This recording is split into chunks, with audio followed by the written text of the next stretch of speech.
Single mode fibre கேபிளை splicing machine use பண்ணி எப்படி கனெக்ட் பண்ணுறதுங்கிறத பற்றி இந்த வீடியோவில் நம்ம பார்க்க போகிறோம். இப்போ இந்த கேபிளில் ஒரு சைடில் இருக்கிற ஸ்லீவை கட் பண்ணி எடுத்துட்றேன்.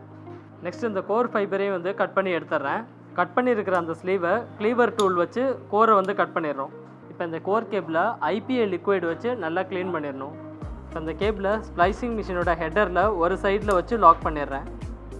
இது அவுட்டோரில் யூஸ் பண்ணுற ஃபைபர் கேபிள். இதில் மேலே இருக்கிற இந்த லேயரை கட் பண்ணிவிட்டு உள்ளே இருக்கிற அந்த ஃபைபரை எடுத்துட்றேன். இதில் ஒரு ஸ்லீவை ஃபஸ்ட்டு இன்சர்ட் பண்ணிடணும். இப்போ இந்த எண்ட்லேயும் அதே மாதிரி மேலே இருக்கிற லேயரை எடுத்துட்றேன். இப்போ இதுலேயும் அதே மாதிரி அனதர் எண்டு கேபிளை ஹெட்டரோட அடுத்த எண்டில் வச்சுட்டு லாக் பண்ணிடுறேன்.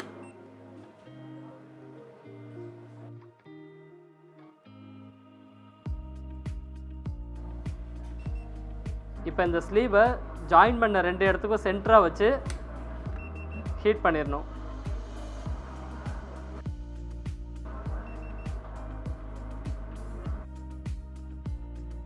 இப்போ இந்த ரெண்டு கேபிளையும் ஜாயின் பண்ணியாச்சு. இதை ஒரு க்ளோசர் பாக்ஸில் வச்சு க்ளோஸ் பண்ணிடுவாங்க.